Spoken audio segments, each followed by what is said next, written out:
세계에서 가장 긴 새만금 방조제. 1991년 첫 삽을 뜬 이후 19년 만에 완공이 됐습니다. 그런데요, 대규모의 물막이 공사가 진행되면서 인근 고군산군도 물길이 달라지기 시작했고, 또 물살도 빨라지면서 갯벌에 묻혀 잠들어 있던 유물들이 하나 둘씩 그 모습을 드러내기 시작한 겁니다. 올해는 전라북도에서 수중 문화재 조사가 이루어진 지 15년이 되는 해입니다. 수중 문화재 발굴을 통해 깊은 바다에 잠들어 있던 유물들이 다시 세상의 빛을 보게 됐는데요. 그 옛날 고군산 군도를 지나가던 배에는 무엇이 가득 실려 있었을까요? 침몰선에는 어느 시대 어떤 이유 흔적이 어려 있었을까요?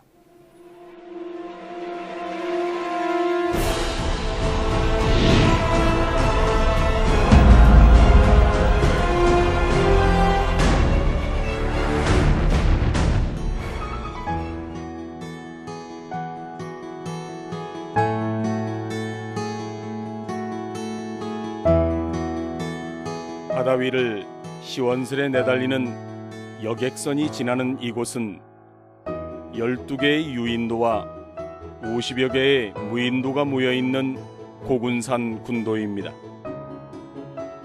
그 중심이 되는 섬은 선유도인데요.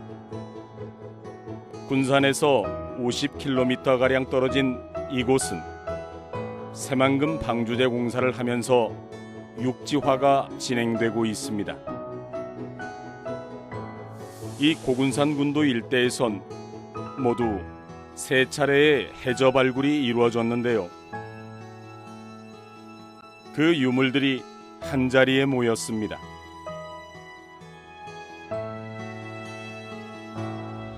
(2002년 4월에) 가장 먼저 발견된 비안도 유물은 소라잡이 어부의 신고로 발굴이 시작됐는데요. 2년 동안 모두 5차례에 걸쳐 인양된 고려 청자는 무려 3,000여 점이 넘습니다. 그것들 대부분은 비교적 양질의 청자였는데요. 연꽃 문양이 음각으로 새겨진 대접과 매끈매끈한 형태가 지금도 잘 남아있는 유병, 그리고 상감 기법으로 만들어진 접시 등 그 형태와 제작 기법 또한 다양했습니다.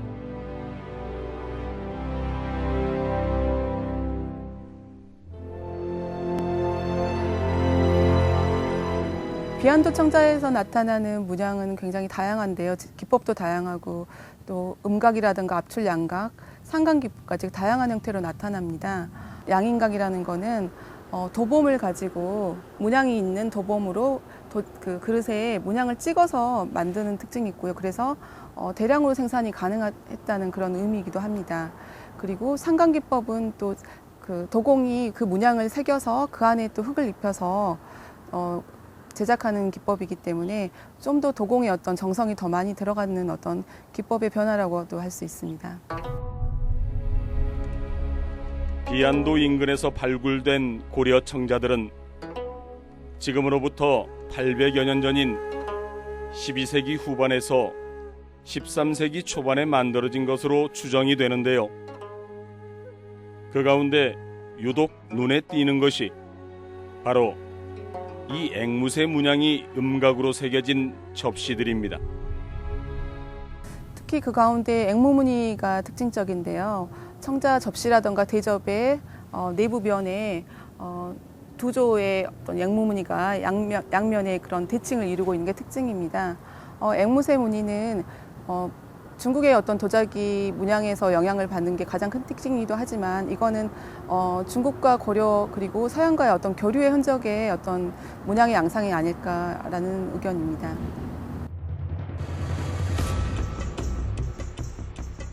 기나긴 세월 바닷속에 묻혀 있었지만 은은한 청자 특유의 빛깔이 여전히 곱기만 한데요. 이 청자들은 어디에서 만들어져 어디를 향해 가다가 이 바다에 잠들게 됐을까요?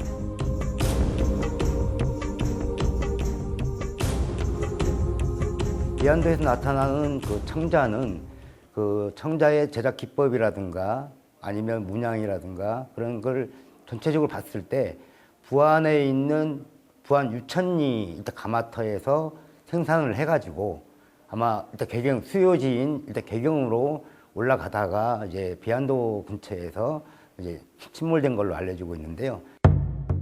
그 단서는 비안도에서 출토된 청자 가운데 접시와 대접에 가장 많이 새겨진 바로 이 앵무새 문양인데요. 그릇 안쪽에 앵무새를 한 마리 또는 한 쌍을 간략하게 새겨넣은 모습이 부안 유천리에서 출토된 것과 가장 닮아 있고 그릇의 형태 또한 비슷하기 때문입니다. 당시 최고 품질의 자기를 생산하던 부안에서 만들어진 청자들은 백기를 통해 수요층이 있는 수도 개경으로 운반되던 것이 일반적이었습니다. 예로부터 고군산 군도는 서해 바닷길의 중요한 중간 기착지 가운데 하나였는데요.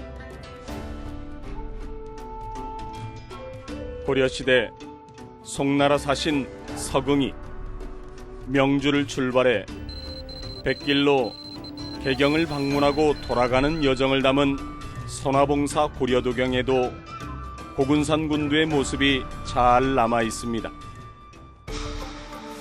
군산정은 바닷가에 있고 뒤로 두 봉우리에 의지하였는데 그 두 봉우리는 나란히 우뚝 서 있어 절벽을 이루고 수백 길이나 치솟아 있다. 당시 군산도로 불렸던 선유도의 가장 풍광 좋은 곳에 자리한 군산정. 이곳에서 송나라 사신단을 비롯한 귀빈들을 맞이했을 정도로 고려시대 고군산 군도의 위상은 대단했을 겁니다.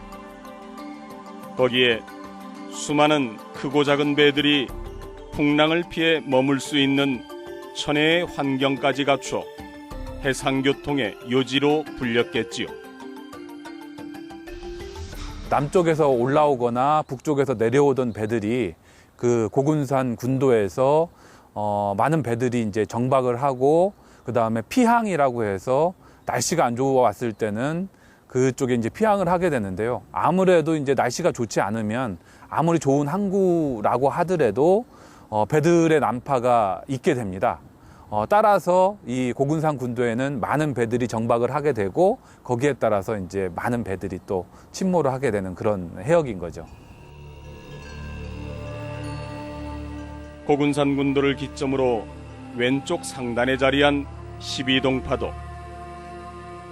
어민들 사이에서 종종 수중 문화재가 발견돼 왔던 이곳은 2003년 고려 청자 600여 점을 인양한 어부의 신고로 본격적인 발굴 조사가 진행됐습니다.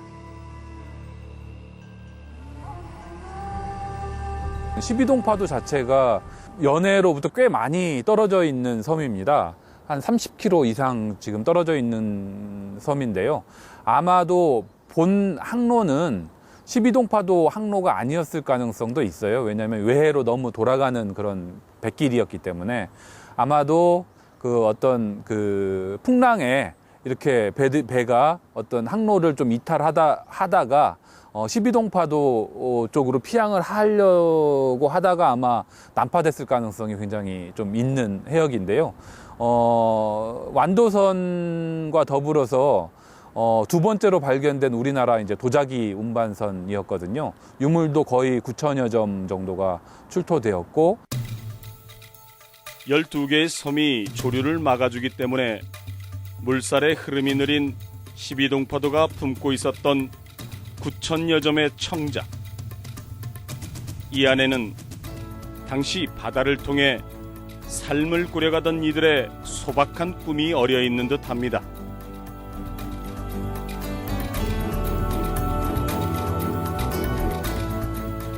전북적 수중문화재 조사는 우리나라 수중고고학 발전에 큰 역할을 하게 됩니다. 비안도 수중 발굴 이후 더 이상 해군들이 아닌 전문가들로 구성된 수중조사단이 꾸려졌기 때문입니다. 재미있는 것은 고군산 군도의 수중 발굴이 이루어질 때마다 그 의미와 가치가 다른 상당수의 유물이 발견되었다는 점입니다. 12동파도에서 발견된 청자는 전남 해남에서 만들어진 것으로 추정되고 있는데요. 그 시기는 지금으로부터 900년 전인 11세기 말부터 12세기 초로 알려져 있습니다. 발견된 것 가운데는 이렇게 무늬가 없는 민무늬 토기가 많습니다. 그 12동파도 고려청자의 가장 큰 특징은 도자기의 특징도 있지만 그 도자기가 선적되었던 그 상태들이 고스란히 남아있다는 게 큰 특징입니다.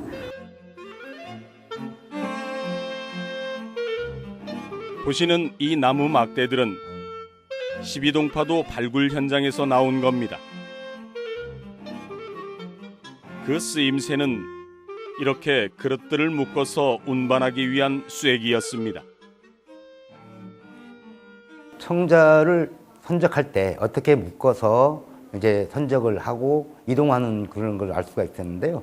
발굴조사 당시에 청자의 옆에 청자 사이사이에 그 볏짚이라든가 그런 것도 있었고, 그리고 나무를 이제 묶었던 그런 그 나무까지 이제 확인이 돼가지고 이제 수소가 되었습니다. 그래서 아마 그 시기에 뭐 청자 한 30여 점을 계속 이어서 그 묶는 방법으로 해서 그거를 묶어가지고 차곡차곡 쌓은 흔적들이 그대로 이제 발굴조사에서 확인이 되었습니다. 그 근거로 인해 가지고 지금 전시에도 그 청자를 흔적할 때 당시에 모습을 한번 이제 재현해 놓았는데요. 전시가 한창인 박물관 안에서 이렇게 발굴 당시의 모습을 살펴볼 수 있는데요. 더 눈여겨볼 것은 고려 청자를 실어 나르던 배의 일부가 남아 있었다는 겁니다.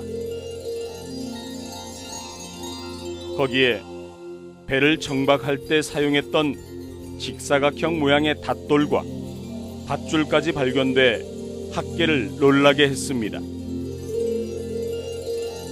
지금까지 고려시대 배가 10척이 발굴이 됐습니다.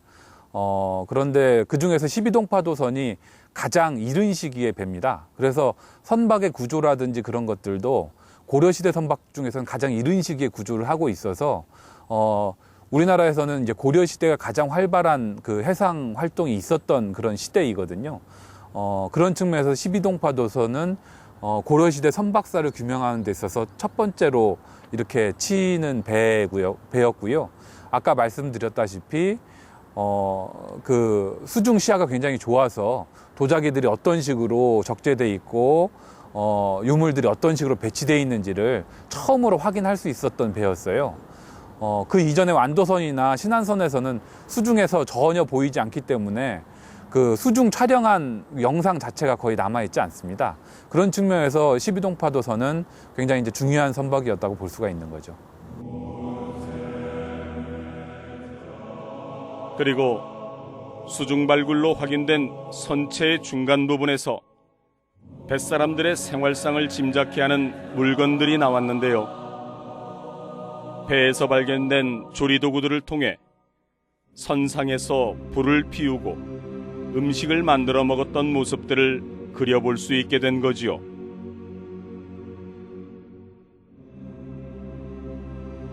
또한 전시된 물건 가운데 눈길을 끄는 것이 바로 이 목간입니다. 최근 태안 마도에서 수중 발굴을 통해 찾아낸 목간은 지금으로 말하면 화물을 보낼 때 사용하는 송장과 같은 역할을 했던 겁니다. 목간은 당시의 운송 체계와 사회상을 짐작해 볼 수 있는 귀중한 자료인 거지요. 태안선에서 처음 확인이 됐는데 결국 목간이라고 하는 거는 그 선박과 그 유물들한테 실제적인 스토리를 이렇게 부여하는 겁니다.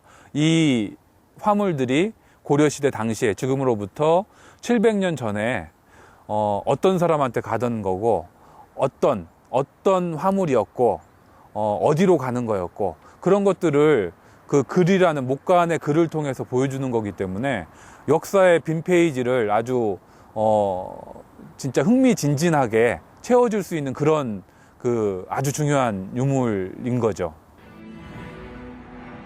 그렇다면 이 목간에는 어떤 내용이 쓰여 있을까요? 잠시 살펴보면 정읍 고부에서 대경 유대계 콩 한 섬을 15마리씩 담아 보낸다고 적혀 있습니다.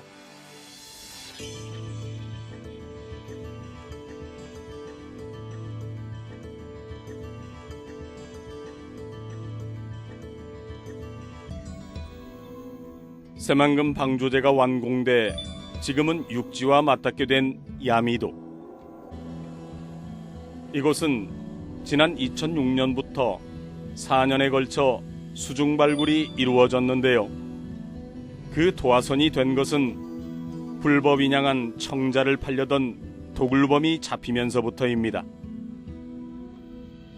야미도에선 12세기경에 만들어진 고려 청자 5천여 점이 건져 올려졌는데요. 청자의 품질은 한눈에 보기에도 그리 좋아 보이지는 않습니다. 흙이 잘 정비되고 되면은 도자기 그릇도 정교화된 흙으로 만들었기 때문에 면이 부드럽겠죠. 그렇지만 야미도의 청자는 잘 정비된 흙으로 만들어진 그런 도자기가 아니라서 좀 거칠고 그다음에 유화의 상태도 잘 좋지가 않아서 육안으로도 보기에도 굉장히 떨어진 품질의 고려 청자라고 할 수 있습니다. 그래서 개경을 중심으로 한 귀족층들이 사용했다는 그러한 도자기로 볼 수 없는 그런 민수용, 그러니까 민간인들이 사용할 수 있는. 고군산군도 일대에선 비안도와 12동파도 그리고 야미도 세 곳의 수중 발굴을 통해 고려 사람들의 얼이 담긴 15,000여 점의 유물이 다시 세상의 빛을 보게 됐는데요. 수중 발굴의 역사는 신안선을 시작으로 서해안을 중심으로 꾸준히 계속되고 있는데요. 그 까닭은 고려시대 도자기 생산지가 해상 운송이 편리한 서해안에 주로 분포했고 바닷길을 이용하면 많은 청자들을 빠르게 개경으로 옮길 수 있었기 때문일 겁니다. 당시에는 육로 교통이 굉장히 힘들었기 때문에 예를 들어서 육로를 통해서는 한 몇 달 이상이 걸릴 거를 바다를 통해서는 몇십 일 정도면 충분히 이제 갈 수 있고 화물의 양에서도 굉장히 차이가 있죠. 화물의 양에 있어서도 수십 배의 차이가 날 테니까요. 그래서 이제 고려시대 때부터는 세금 자체를 특히 전라도, 경상도, 충청도의 세금 같은 경우는 좋은 시스템을 통해서 백기를 통해서 운반을 하게 되는데 그런데 바닷길은 왕조가 바뀌면서 쇠락의 길로 접어들게 되는데요. 그 까닭은 무엇이었을까요? 고려시대 같은 경우는 송나라라든지 원나라와의 어떤 무역, 저희 나라 같은 경우는 이제 대외 무역에 있어서 송이나 원 같은 경우는 굉장히 개방적인 나라였고 거기에 이제 발맞춰서 고려 또한 그 나라들과 중국과의 어떤 그 대외 무역이 굉장히 활발했었는데 역사적으로 보면 이제 명이 등장하면서 명 초기를 지나면서 이제 강력한 폐쇄적인 해금 정책을 사용을 하게 되거든요. 이제 조선도 이제 거기에 맞춰서 바다를 통한 대외 무역을 거의 이제 금하게 되는 거죠. 해금령이라고 하는데 그런 어떤 대외 정책적인 어떤 측면도 있고 인삼과 함께 고려를 대표하는 청자의 위상과 생산지의 변화도 해상교통의 쇠퇴와 맞물려 있습니다. 고려시대 때 연해를 통한 그 국내의 어떤 해상 운송이 굉장히 활발했는데 그 중요한 품목 중에 하나가 이제 자기였습니다. 강진이나 부안과 같이 그 자기 생산지에서 그 중심 지역인 개경 지역까지 꽤 먼 거리였기 때문에 그런 어떤 도자기라든지 그런 물품들을 그 바다를 통해서 운반하게 되는데 조선 시대에 들어오면서 그런 어떤 도자기라든지 그런 것들의 생산이 각 지역별로 자체적으로 생산을 하게 됩니다. 그리고 특히 이제 궁궐에서 소용되는 그런 고급 자기들 같은 경우는 경기도 광주라고 하는 관요를 그 수도 바로 옆에 한성 바로 옆에 시스템을 만들어서 거기에서 직접적으로 이제 공급하게 하는 어떤 그런 시스템이 정착이 되면서 아무래도 이제 국내 해상 물류량도 좀 줄어든 게 아닌가 그렇게 생각을 하고 있습니다. 예로부터 국내외 다양한 배들이 지나는 항로이자 중간기착지였던 고군산 군도. 이 바다는 청자를 가득 싣고 항해를 하다 좌초돼버린 고려 사람들의 흔적을 오랜 세월 품어왔습니다. 이번 전시를 통해 잠들어 있던 그들의 꿈이 새롭게 빛을 발하길 기원해 봅니다.